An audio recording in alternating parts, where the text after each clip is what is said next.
hello, good morning, good evening, good afternoon, whatever it is, wherever you are when you're watching this video.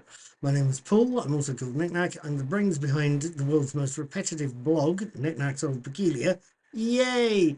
And behind the world's most enjoyably fun quiz, Knickknacks Daily Teaser. You'll see that on Knickknacks Old Peculiar every day. That's why I call it daily. But you'd possibly guess that. Every so often, I will also try and sit down with a movie or two if I can find one that I can sit still for long enough to watch. I also talk about TV shows I'm watching and that I think you might like to hear my opinions about. Just recently, I finished watching the last ever series of Star Trek Discovery, and the series and the episodes have been interesting watches over the past few years. I've also been watching this recent series of Doctor Who, and come away mostly impressed with some of the episodes and slightly impressed with others. Possibly I should try and summarise the last one I saw, which was today's Dot and Bubble, episode 5, complete with Ncuti Gatwa as the Doctor and Millie Gibson as Ruby Sunday. Here's what I thought.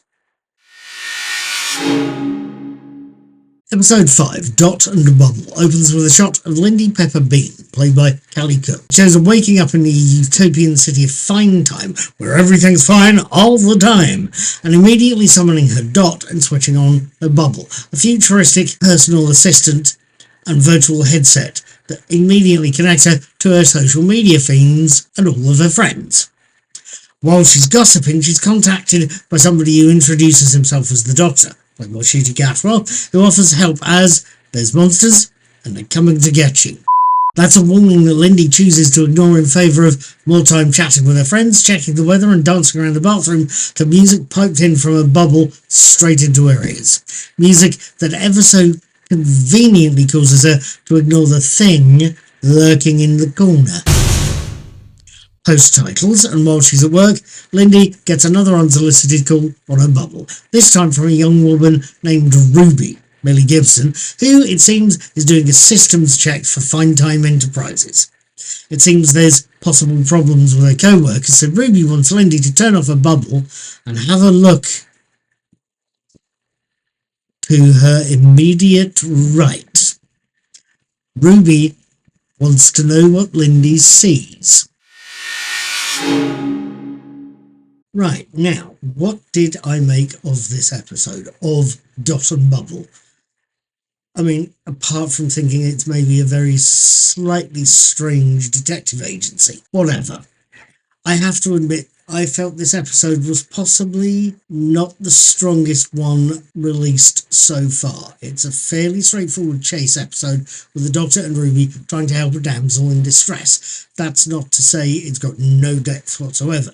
Ncuti's performance, especially in the scene where he offers to take the inhabitants of Fine Time to safety, is superb. It ranges from tears to anger to thoughtfulness in the space of a few minutes, contrasting that with an equally good performance from Callie Cook of a central character who is a lot nastier than we originally assume, especially in that last pivotal scene. Towards the end of the episode, the residents of the city are heading out past the Wildwood and past the borders of the city to try and make new lives. But the Doctor tells Lindy that his ship, his TARDIS, has room enough for everyone and can take them to somewhere safe. Until Lindy tells him he couldn't travel with you. He just couldn't travel with you.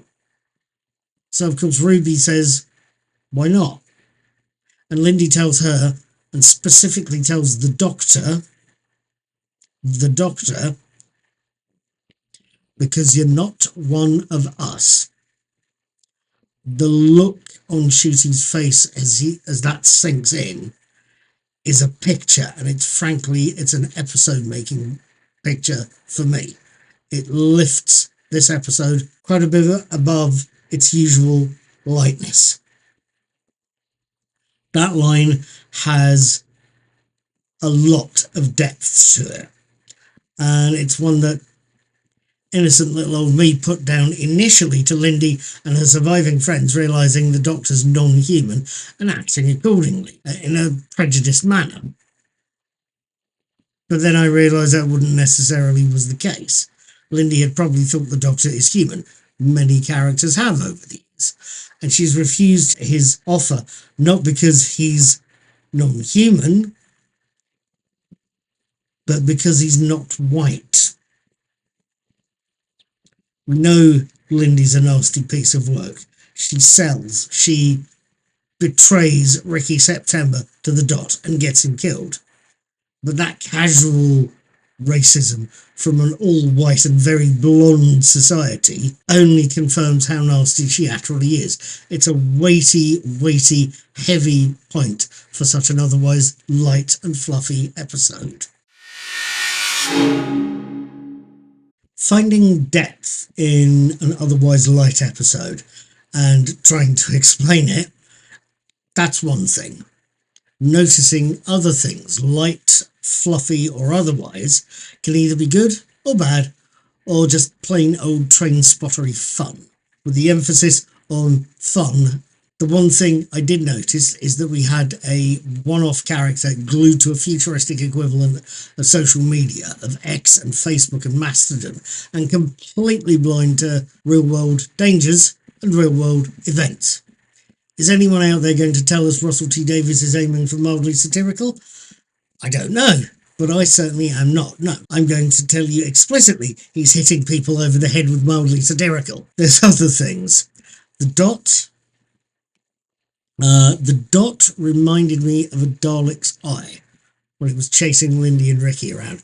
That could just be my imagination or my brain grabbing a superficial resemblance and making more of it than it could or should. It's just the thing with that little glowy light reminded me of a Dalek eyeball. Whether that's deliberate or not, I couldn't tell you.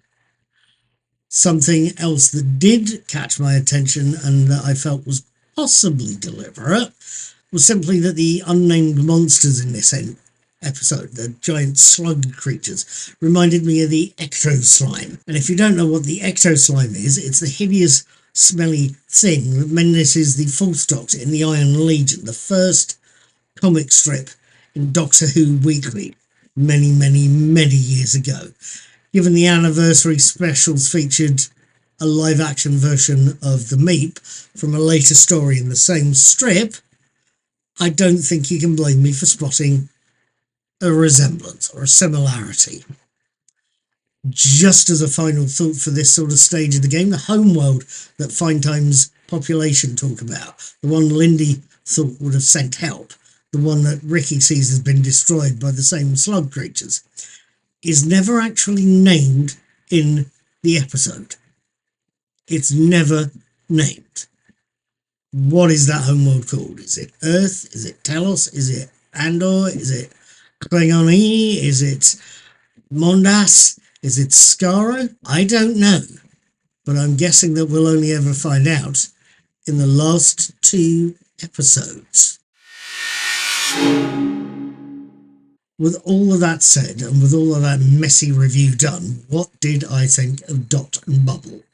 I can only tell you what I think I've said already. I preferred Boom and 73 Yards. But